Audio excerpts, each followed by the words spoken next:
actually speak a few times. I'm going to go into a little more of the science of chiropractic. That's what I'm calling it 101, at least in my world. What we're going to start with are these cards here in front of you that I've laid out. I handed these out a couple weeks ago. I just want to hit on why we say the power's on. And it's not the power tie, Jake. It does help. But the power's on is something that I say to all my patients after I've worked with them, after they've been adjusted. And after my presentation, I'll explain to you why I tell my patients, your power is on. A little background more on me besides what was just there in the introduction is my life story, I guess in a nutshell, of what brought me to where I'm at today. I believe our past experiences have a big effect on what molds us today, what molds us into the people we are today. When I was in high school, going to a Halloween party, dressed up in my costume, mom was driving, friend in the back seat, backwoods of Oregon. We go around this corner and there's this big oak tree and a big Chevy truck that met head on. The oak tree won. But there was no fire, no steam, no nothing to say that accident just happened. But it was just a voice in my head saying, we got to stop. So I urged my mom to stop. We stopped. As it turns out, that accident just happened. Went up to the passenger door. Lady was inside. Started trying to open the door, and a big dog started barking and growling. So I said, there's no way I'm doing that. So I went around the other side, went to the driver's side door, saw the door was already open, and saw these 2 feet from underneath the door, and I just lost everything there. I started panicking, thinking, I have no training, I have no idea what to do in this situation. Walked around, the guy's 3/4 covered in blood. Pretty hopeless feeling when you don't know really what to do besides call 911. You're out in the sticks, you don't have any cell phone. Thank God there was a house right across the street, 911 was already called. But that first experience made me realize that I never want to be unprepared when it came to a life-threatening situation. So that next quarter in community college, at the local community college, I actually enrolled in my first A and CPR class. That's when a light turned on inside my head saying, wow, this human body is pretty fascinating. Let's pursue it more. So being an athlete, going into more of the idea about medicine, brought me into sports medicine, brought me to physical therapy. So I did my schooling up in Eastern Washington, and that's where on the field I got the experience of working on the field with athletes. Being when you're watching your NFL football games or your NBA games, whatever it may be, the athlete goes down, and I was one of those little guys that ran out to the field, went to the athlete, you okay, did the whole evaluation. Talk about a crash course with that experience too. After my schooling, internship, I was actually cleared to go on the field to give care.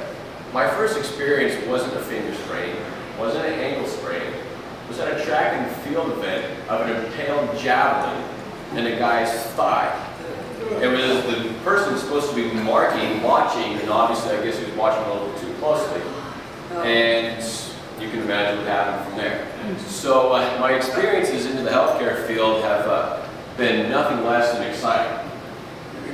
When it's come to the clinic, all these experiences have molded me from being able to work with sprained ankles to, I thought I'd never see this again, impaled objects, to dislocated shoulders, to totally separated knees, to coming into the science of what I really believe healthcare really is centered around, of not just physical therapy and strength, which is a big component of flexibility, not only nutrition, but also your central nervous system.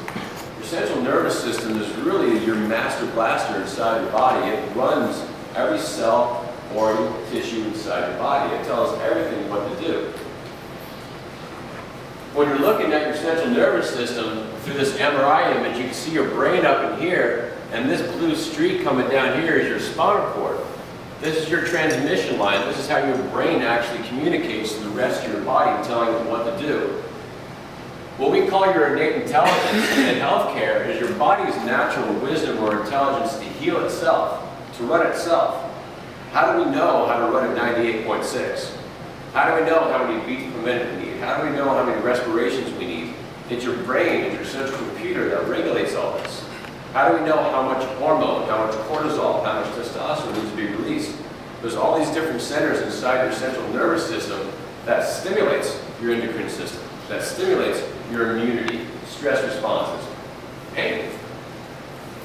This is what we say in here is that definition that innate intelligence it flows through your central nervous system as nerve impulses, and that controls and coordinates, again, every function of every cell, tissue, organ, and system in your body through an intricate network of nerves. I don't know if you guys have ever been to the Body World's anatomy exhibit. Sometimes it comes to USC, San Diego. If you guys get a chance, it's amazing. So tastefully done. Some people get freaked out. The real body's not plastic, but the way they've done it is really, really interesting. They have a nerve display where it's a human body standing like this, but there's no bones, no skin, no muscle, nothing. It's just the nerve network. It's amazing how much it covers your body. It touches literally every centimeter, every inch, every little nook and cranny of your body. So when you're looking at that model, when I saw that model, that helped me really, besides the anatomies and dissections I've done, just sit in again in a great display like Body Works or Body Worlds that, man, the nerves do touch every portion of my body. Your nervous system, as I was saying, regulates everything in your body. It helps regulate enzymatic activity, regulates your heartbeat, your rhythms, your digestive responses, how you actually eliminate your toxins via sweat, via respiration, or digestion elimination. Hormonal balance, pleasure, pain. Central nervous system does everything, as you can see I'm getting more and more on here. In order for you to have an efficient and healthy body, to live at ease, and what we call in science, not disease, saying cancer is a disease, but it's dis-ease. Your body is not working easily. It's not functioning at 100%. It's in a state of dis-ease. What we want to do as far as health is to live as close to ease as we can. That's what we're here for. Our business is trying to help each other to live as easily as we can. It's the same philosophy as health. We want to put our bodies in a position to work as easily as it can. In order for your body to be able to express health at 100%, you got to have the central nervous system. You got to have this pathway unobstructed. The spinal column, I don't know if you can see from back there, are on the vertebrae here, and on the back side of the vertebrae here. So that central nervous system is actually housed inside your spine, as we see with this model over here. We can see the white bones are actually totally encasing these yellow tubes that are coming out, being the white bones, your vertebrae, and the yellow tubes coming out being your central nervous system. So when you think about this in audio, video, or tech stuff, this can be your main computer up here, and this is your coaxial cable running down your body.